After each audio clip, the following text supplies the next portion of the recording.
In this video we'll have a look at the new WA Productions Satyrus plugin, a saturation and distortion plugin. Hi, I'm Marlon. The price-performance ratio of a plugin is always one of the deciding factors if you want to buy that plugin or not. The Satyrus has an introduction price of around $8, £6 or just below €7, which is a steal.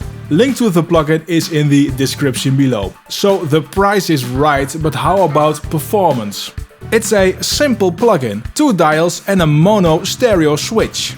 With the input dial, you dial in how much distortion and saturation you want, and the output dial you can compensate the output volume. This plugin has 8 distortion types to choose from.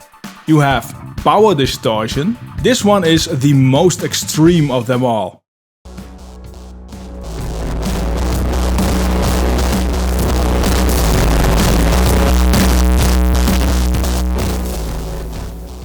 Hyperbolic overdrive. This one works great on attack-heavy sounds, for instance drums.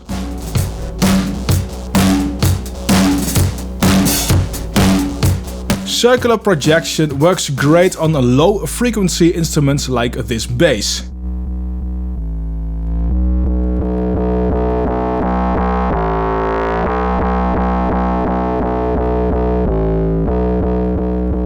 It adds this wooden character to the sound. Reminds me somewhat of what Nord has in their Nord lead synths, and it sounds great in parallel. More on that later. Cosine Modulation. This one is similar to circular projection, but a bit more subtle in sound. And cosine modulation leaves the low end more intact as well.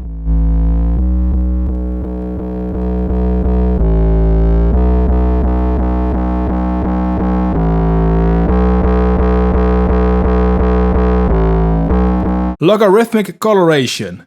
This sits somewhere between saturation and distortion and is great on making vocals shine. This is how Fresnel saturation sounds.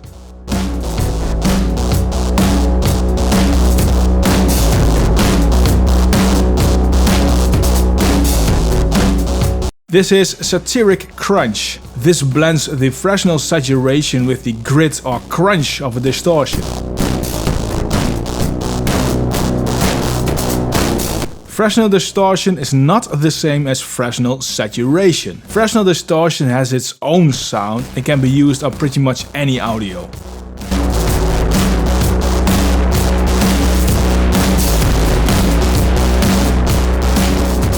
So you can hear that these 8 all sound different and have an influence on how the audio will sound. This plugin doesn't have a dry-wet mix balance control, unfortunately, so you need to use a send effect, or duplicate the track with the effect inserted if you want to use this effect in parallel, and you need to blend that in.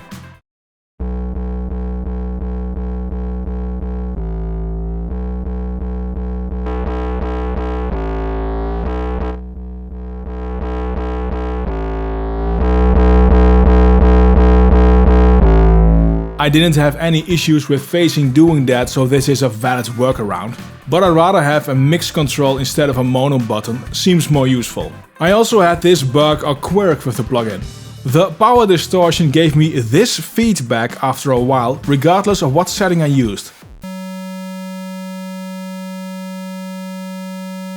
On the master bus it happened on the right channel, as you can hear. Reloading the plugin resets it. Hopefully in the next release this is fixed. By playing audio that feedback is gone.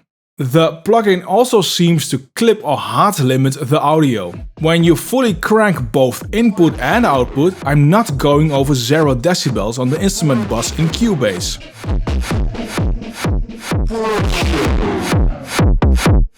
I couldn't find this mentioned anywhere, but it is good to know that this plugin can do that. Get the plugin using the link in the description below. This played on screen is another distortion saturation plugin, check it out. Don't forget to subscribe to this channel and I will see you in the next one.